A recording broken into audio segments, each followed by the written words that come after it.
Hello बच्चों, मैं जयनाथ राही, विज्ञान शिक्षक किसान इंटर कॉलेज बरानी चंदौली।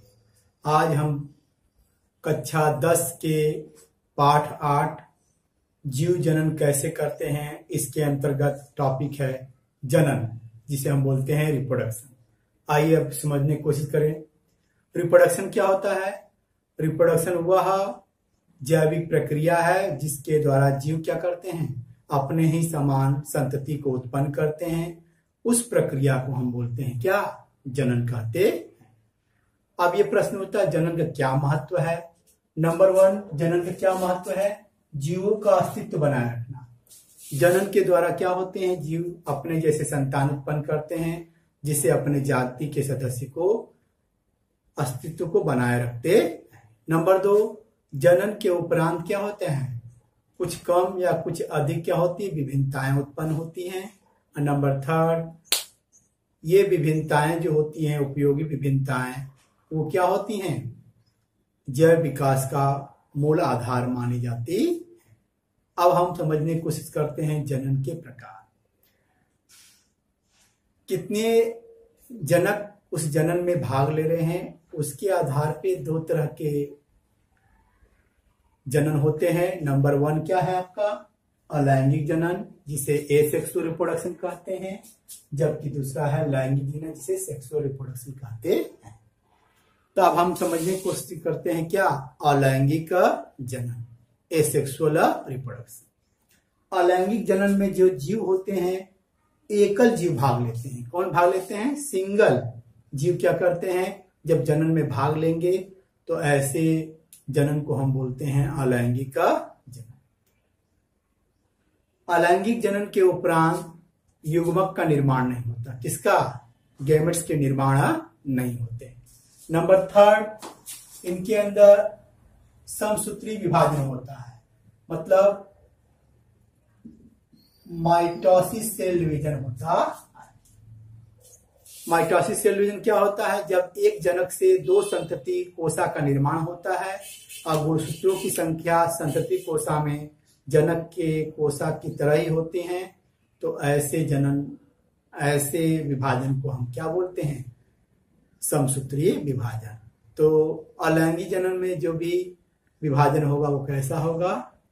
समसूत्रीय विभाजन होगा।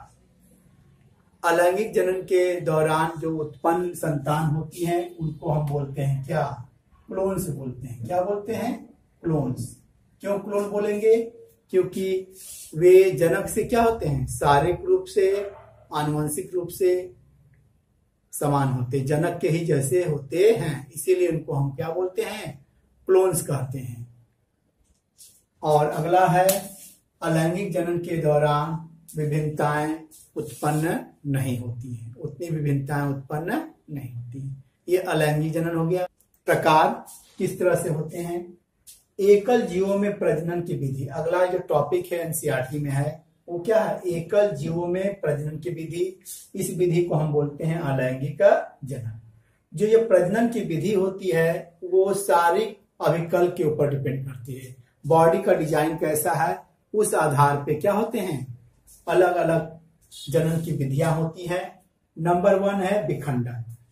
विखंडन जिसे हम बोलते हैं फिजन, नाम से ही है क्या? खंडों में बंटना।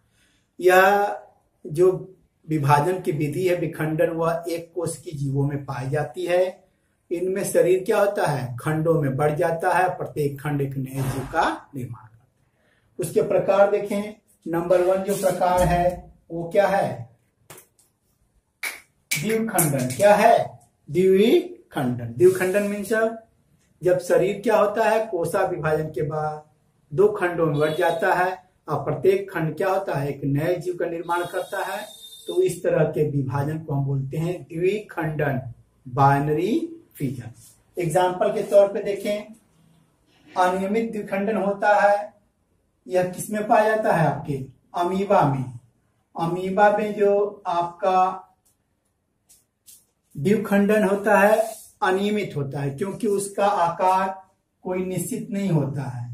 वो किसी भी तल से 2 बराबर भागों में बढ़ सकते हैं, ऐसे ही बढ़ सकते हैं और इधर से कहीं से भी बढ़ सकते हैं।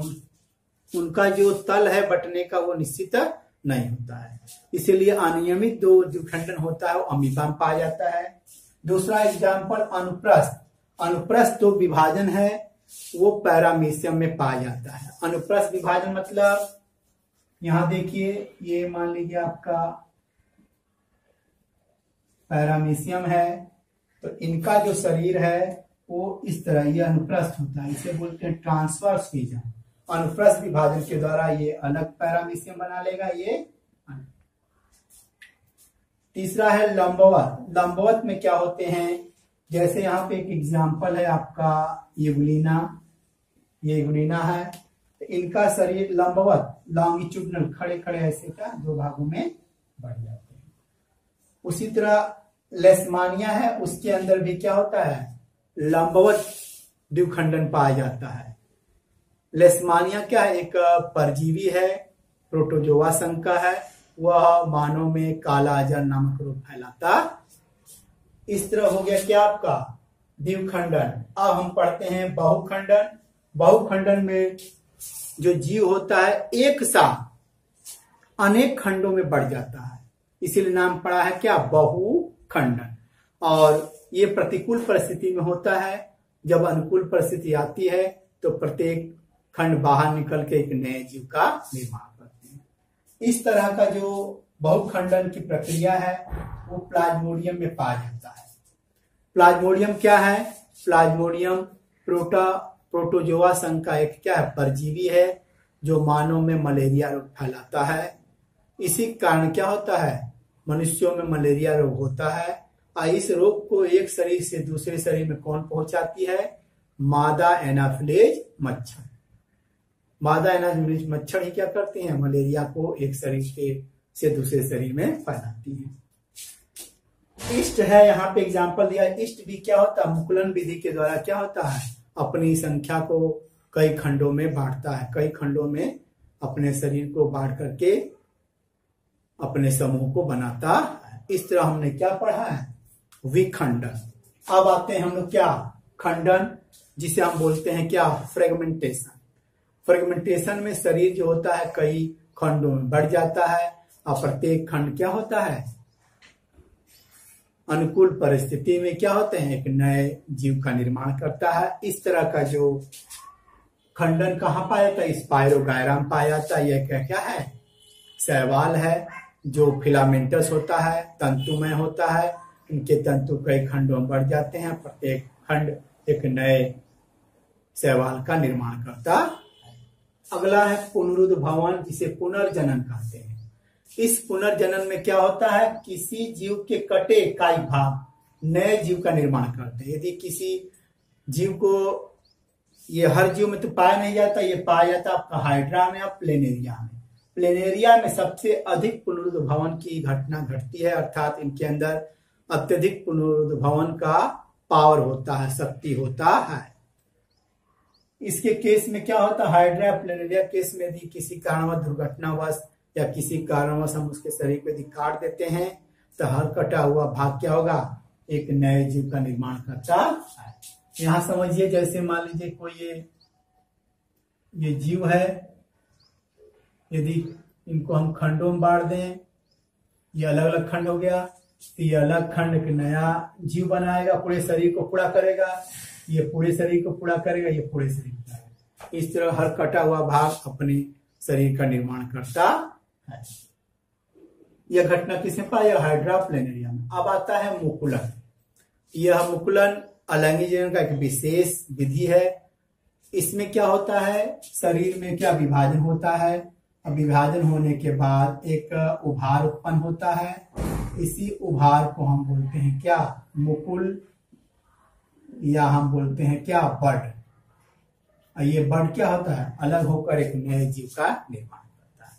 यह जो चित्र किसका, आपका हाइड्रा। हाइड्रा में आपका मुकुलन पाया जाता है और ईस्ट में भी आपका मुकुलन पाया जाता है। ये बहुकोश की है, वो एक कोश की जीव था। यह भी बहुकोश की जीव हो गए। अब आता है क्या, बीजाणु समासन, स्पोर फॉर्मेशन। किसी जीवों में क्या होता है, जनन की जो विधि है बीजाणु के निर्माण के द्वारा होता है। इसका एक विशेष एग्जाम्पल है राइजोपस या मीपर। इसे ब्रेड मोल्ड भी कहते हैं। सड़े हुए ब्रेड के ऊपर ये पाए जाते हैं। इनका शरीर क्या होता है, तंतुमय जाल की तरह क्या होता है, ब्रेड के अंदर फैला होता है। ऊपर से क्या होता है, एक संरचना बाहर निकलती है और उसके ऊपर ये गोलाकार जो संरचना है, इसी को हम बोलते हैं बीजाणुधारी, स्पोरेंजियम बोलते हैं। क्या बोलते हैं, स्पोरेंजियम बोलते हैं। इस स्पोरेंजियम के अंदर ढेर सारे क्या होते हैं, अंतः बीजाणु का निर्माण होता है। इस बीजाणु के ऊपर क्या होते हैं, मोटी परत पाई जाती है जो उनको प्रतिकूल परिस्थिति में सुरक्षा प्रदान करती है। जब अनुकूल परिस्थिति आती है और उनको जब नमी प्राप्त होती है तो ये अंकुरित होकर एक नए जीव का निर्माण करते हैं।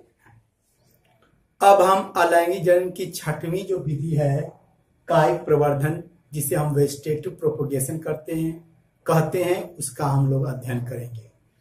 इस प्रवर्धन के दौरान जड़, तने, पत्तियों के ऊपर विशेष प्रकार की कली या कायिक प्रवर्ध उगते हैं। यही कायिक प्रवर्ध अनुकूल परिस्थिति में नए पौधे को जन्म देते। दो तरह की यहाँ विधि है, एक है क्या, प्राकृतिक विधि, और दूसरी है क्या है, कृत्रिम विधि। प्राकृतिक विधि में देखते पहला है तना। तने के ऊपर क्या होते हैं, जो भूमिगत तने होते हैं उनके ऊपर क्या होती हैं, उनके ऊपर कलिकाएं पाई जाती हैं, प्रवर्ध पाए जाते हैं। वही प्रवर्ध अनुकूल परिस्थिति में नए पौधे को जन्म देते हैं। एग्जाम्पल के तौर पे आलू है, अदरक है, हल्दी है, केला है। ये सभी क्या है, आंतरिक क्या है, तना है, अर्थात भूमिगत तना है जो जमीन के अंदर पाए जाते हैं। इन तनों के ऊपर क्या होते हैं, नोड के ऊपर क्या कलिकाएं पाई जाती है। कलिकाएं नए जीव का नए पौधे का निर्माण। दूसरा है जड़। जड़ के एग्जाम्पल के रूप में हम शकरकंद, कन्ना लेते हैं जिसे हम स्वीट पोटैटो बोलते हैं। इन जड़ के ऊपर भी कायिक प्रवर्ध पाए जाते हैं जो अनुकूल परिस्थिति में नए पौधे को जन्म देती है। तीसरा जो एग्जाम्पल है पत्ती। पत्ती के रूप में है क्या, ब्रायोफिलम। ब्रायोफिलम ये आपका चित्र हम बनाए हैं। ब्रायोफिलम में जहां जहां सिराएं मिली हुई हैं, अंत वहीं पे क्या है, छोटी छोटी कलिकाओं के रूप में नन्हे नन्हे पौधे लग जाते हैं। ऊपर पत्तियां, नीचे जड़ है। अब ये पत्ती जब गिरेगी तो ये छोटे छोटे पौधे जमीन के संपर्क में आएंगे तो नए पौधे का निर्माण करेंगे। अब देखते हैं आर्टिफिशियल मेथड, कृत्रिम विधि। उसमें सबसे पहला है कलम, कटिंग। कटिंग के दौरान हम तने को क्या होते हैं, उस स्थान से काटते हैं जिसमें क्या होते हैं, छोटे छोटे भागों में काटेंगे जिसमें कलिकाएं पाई जाएंगी, कायिक प्रवर्ध होंगे। एग्जाम्पल के तौर पे देखते हैं, ये क्या आपका है, गन्ना है। गन्ने पे नोट के ऊपर कलिकाएं पाई जाती तो हम लोग क्या करते, चाकू से ऐसे काट देते हैं अलग अलग भाग में। अब फिर हम इसको क्या होते हैं, जमीन पे हॉरिजॉन्टल, क्षैतिज रूप में क्या होते हैं, हम लोग इसको जमीन के अंदर बो देते हैं और ये जो कलिकाएं होते हैं नए पौधे को ऐसे जन्म देते हैं। ठीक इसी तरह हम लोग आलू के ऊपर भी आंख पाई जाती है। जहां आंख पाई जाती है वो नोड है और इन दोनों के बीच की जगह को बोलते हैं इंटरनोड। हम इसको क्या चाकू से इसे कई भागों में काट देंगे। यदि जब हम लोग जमीन में ऐसे बोते हैं जिनके अंदर ये है तो ये क्या होते हैं, उगकर एक नए पौधे का निर्माण करते हैं। तो कलम माने होता है तने को क्या होते हैं, काटना, जिसके अंदर कटे हुए भाग में कलिकाएं होंगी, वही कलिकाएं नए पौधे को जन्म देगी। दूसरा जो विधि है परतन, जिसे हम लेयरिंग बोलते हैं। ये विशेष प्रकार की विधि है। ये दो तरह की होती है, सॉइल लेयरिंग होती है और एयर लेयरिंग होती है। सॉइल लेयरिंग पर विशेष ध्यान दें। ये आपका पौधा है, ये उन पौधों में इस्तेमाल किया जाता है जिसमें डालियां कुछ जमीन के नीचे जाई जाती है। मान लीजिए एक डाली है, ये पत्तियां हैं, ये जमीन के नजदीक से गई हुई है, तो हम लोग क्या करेंगे, सबसे पहले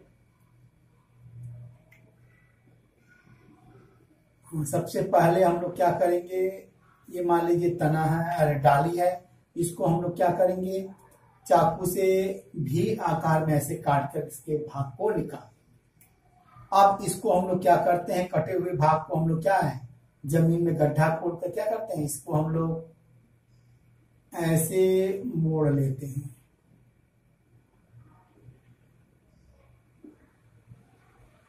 और ये मिट्टी से अंदर क्या होते हैं, हम लोग इसको दबा देते हैं।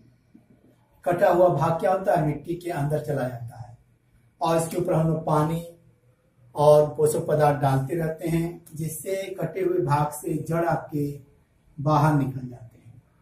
जब जड़ बाहर निकल आते हैं तो मिट्टी खन करके हम इसको अलग कर लेते हैं और इसको एक नए पौधे के रूप में जमीन में बो देते हैं।